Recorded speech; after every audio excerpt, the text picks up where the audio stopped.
Jean-Rémy Baudot, on vous retrouve à 18h30 à la une de BFM Story ce soir, le grand oral de Jean-Marc Ayrault cet après-midi à l'Assemblée nationale. Discours de politique générale. Le poids de la dette est écrasant, a dit le Premier ministre. C'est une priorité au même titre que l'emploi. Jean-Marc Ayrault qui veut la justice fiscale mais refuse l'austérité. Bernard Accoyer, bonsoir. Vous étiez dans l'hémicycle, vous avez écouté le Premier ministre, vous étiez président de l'ancienne Assemblée nationale, vous êtes redevenu député UMP de Haute-Savoie. J'ai quand même noté que vos amis n'ont pas été très discipliné pendant le discours du Premier ministre et vous avez même quitté l'hémicycle avant la fin de la séance. Est-ce que cela augure d'une opposition dure? Non, le discours était très long. Et il est normal qu'à l'issue, d'ailleurs ils ont écouté la totalité du discours du Premier ministre, il est normal qu'ils aient eu envie de prendre... Il y a eu pas plus de chahut que d'habitude, même moins que lors de bien des séances, lorsque je présidais l'Assemblée lors de la dernière législature.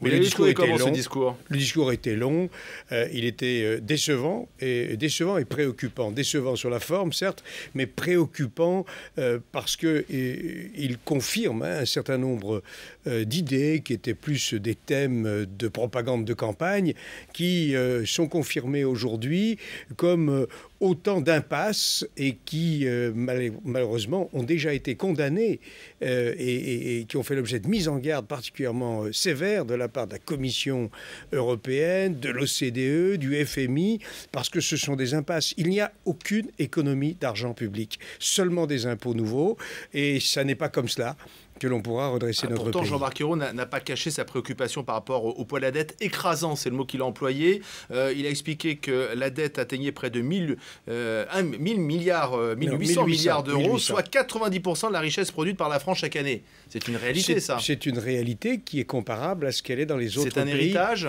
qui est comparable à ce qu'elle est dans les autres pays tels que le nôtre.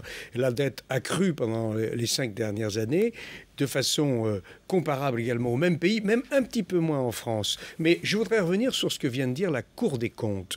La Cour des comptes vient de dire que la gestion qui a été effectuée ces dernières années a été la bonne et que pour cette année... En même temps, elle dit qu'il faut trouver de l'argent. Pour cette année 2012, la situation n'est pas compromise. Il faut trouver quand même près de 10 milliards d'euros. Oui, mais parce que le gouvernement a engagé 20 milliards de dépenses nouvelles et supplémentaires pendant sa campagne électorale pour s'assurer, avec des mesures électoralistes et démagogues, une victoire aux élections législatives. 20 milliards. S'il n'y avait pas eu ces dépenses, il n'y avait pas besoin de rechercher de l'argent nouveau et des impôts nouveaux. Mais surtout, la Cour des comptes dit attention, avec les mesures que le gouvernement a prises et qu'il annonce, l'année prochaine, il va falloir écraser les Français sous de nouveaux impôts. C'est ça que la Cour des comptes vient de dire. Jean-Marc Ayrault a dit qu'il n'y avait pas de règle mathématique pour réduire les déficits. C'est une critique du 1 sur 2 non remplacé? C'est surtout une grave erreur, parce que lorsque vous continuez d'augmenter la dépense publique, vous aggravez les déficits publics. Et c'est pour cette raison que les gouvernements de François Fillon avaient diminué la dépense publique. C'est la première fois, c'est la première fois que la France a voté un budget en diminution entre 2011 et 2012, première fois depuis la Libération. Oui, mais là, donc, effectivement, il y a des ministères qui ne seront pas concernés, mais d'autres seront concernés par des baisses de dépenses. Jean-Marc Ayrault l'a dit tout à l'heure. Mais c'est le sapeur Camembert. Nous avons une administration pléthorique, une gestion pléthorique de l'éducation nationale. Le nombre des élèves a diminué en France de façon importante, plusieurs centaines de milliers pendant une quinzaine d'années. Même au primaire, même en maternelle. Et on augmente le nombre global des enseignants de plusieurs dizaines de milliers. Ça n'est pas sérieux. Évidemment, d'autres ministères très importants vont souffrir de cette situation. C'est extrêmement dangereux au plan budgétaire, dangereux pour notre dette, mais dangereux pour la place de la France dans le domaine industriel, dans l'agriculture et dans la défense, qui à l'évidence va être la variable d'ajustement. Alors, l'actualité, c'est aussi cette perquisition, on l'a appris tout à l'heure, perquisition au bureau et au domicile de Nicolas Sarkozy dans le cadre de l'affaire Bettencourt. L'ex-président n'étant pas à Paris, il est en vacances en famille au Canada. Quelle est votre réaction ce soir? Écoutez, la justice s'est emparée de cette question, alors que les comptes de la campagne de Nicolas Sarkozy 2007 ont été validés depuis bien longtemps par le Conseil constitutionnel. Il y a un doute dans l'esprit du juge. Néanmoins, la justice est en marche. Je n'ai pas de commentaire à faire. L'autre question, c'est l'avenir de l'UMP. Des mots très durs de Rachida Dati dans Le Monde aujourd'hui. Il faut en finir avec les barons de la droite, dit Rachida Dati. Vous vous sentez concerné? Bon, je trouve qu'il y a des mots qu'en politique, il vaut mieux éviter. En réalité, un parti politique doit réfléchir, il doit se doter effectivement de responsables, mais ça n'est pas une question de personne, question d'idées, de valeurs, de projets. Et c'est cela que nous devons travailler à l'UMP. Et il est vrai Rachel Dati, elle pointe du doigt finalement le manque de renouvellement, sans doute, à l'UMP.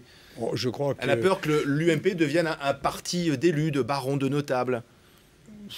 Je crois surtout qu'elle règle quelques comptes avec certaines personnalités. Chacun sait qu'elle est en délicatesse avec François Fillon, et il apparaît clairement que c'est lui qui apparaît en filigrane, parce qu'elle est rentrée dans ce que je redoute pour l'UMP, qui est une campagne interne, où on parle plus des hommes que des idées, où on parle plus de... les idées, il n'y a pas de grande différence entre François Fillon et Jean-François Copé sur le plan des idées, si. C'est ce que je vous dis, on parle plus des hommes que des idées, alors que je pense personnellement que dans la période que nous connaissons, nous devons réfléchir à la situation du monde, à la situation de la France, à ce que nous devons proposer aux Français pour répondre à leurs attentes et garantir leur avenir. C'est un débat de fond dont nous avons besoin à l'UMP. Vous avez choisi votre candidat ? Je n'ai pas choisi mon candidat aujourd'hui. Je le choisirai le moment venu. Aujourd'hui, il y a un seul candidat déclaré. Il y en aura probablement 2, au moins, dans quelques semaines. Et puis, je souhaite qu'il y en ait davantage. Et puis, je trouve aussi également intéressante l'analyse, l'approche d'Alain Juppé, qui veut éviter que l'on se déchire, que l'on s'affronte, que l'on se divise, et qui propose d'apporter à l'UMP une autre solution. Je pense que nous devons débattre... Une direction collégiale ? Débattre de ce que propose effectivement Alain Juppé avant de l'écarter d'un revers de manche. Et Alain Juppé pourrait être un bon président de l'UMP ? Je dis que nous devons débattre de la proposition d'Alain Juppé. Elle est intéressante parce qu'elle évite les divisions.